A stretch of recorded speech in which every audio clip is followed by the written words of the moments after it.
So let us start with the chakra, which is considered as the lowest chakra in the human body among the major chakras.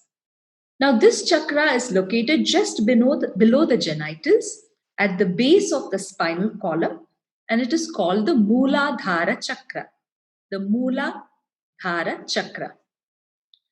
In terms of Vayu, the Mooladhara chakra works on the Apana Vayu. Apana Vayu is a force within us. It is a subtype of the Vata dosha, which is responsible for all our downward moving processes. So the flow of the menstrual blood, the birthing of a child through normal delivery, the removal of the waste and the toxins in the form of urine or feces, the release of the semen, all of these downward moving activities within the human body are governed by the Apana Vayu. And the Mooladhara chakra is capable of influencing this Apana Vayu. Now, for any puja or any kind of a religious ritual, we begin by invoking Lord Ganesha. And Ganesha is said to reside at the Mooladhara. So, for any spiritual process, you have to start by activating the Mooladhara chakra, that is your very first chakra. So, they say that when your Mooladhara is not sufficiently energized, you will face a lot of difficulties in basic survival processes.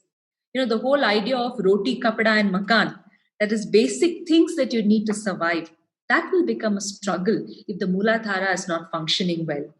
You will be ridden with disease, you will have financial trouble. A lot of these problems, these struggles will happen when the Mooladhara is not sufficiently energized, and that is why we begin by activating the Mooladhara, by invoking Lord Ganapati in the Mooladhara for any spiritual process.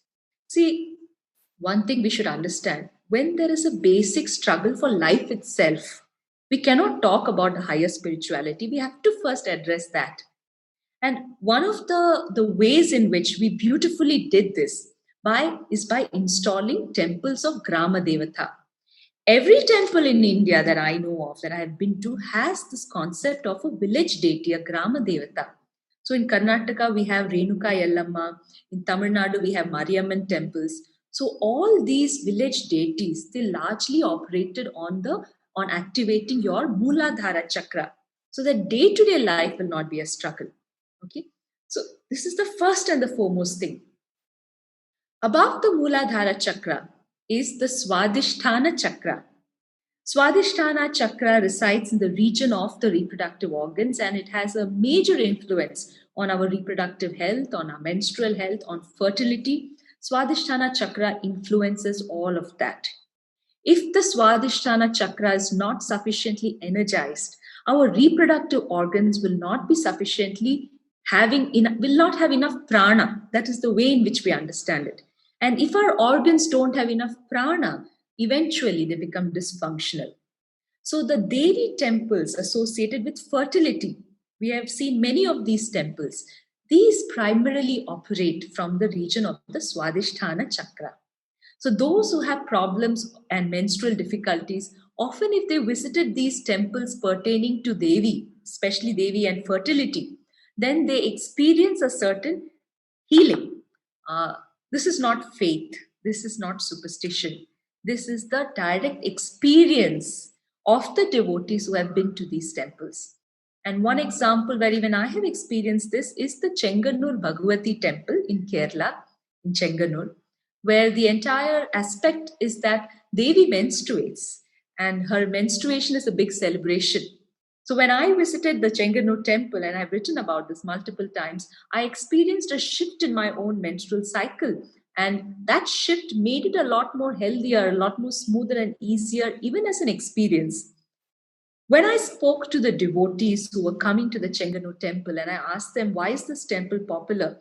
The repeated answer that I got was that if any of us have problems pertaining to menstruation or infertility, Amma will solve the problem.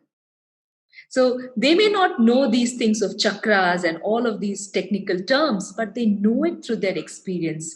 Either they or someone in their family has directly experienced this.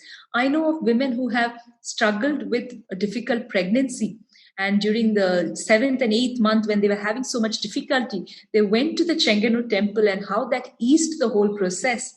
So temples which work on the Swadhisthana chakra have immense capacity of helping us recover from menstrual and reproductive health issues because they work on our reproductive organs directly. Swadhisthana chakra is also associated with the same apana vayu. So, by this, you should know that for women in the reproductive health, the two most important chakras are the Swadhisthana chakra and the Muladhara chakra. If those are not sufficiently energized, if those are not active, and those do not have enough prana, it will directly impact our reproductive health.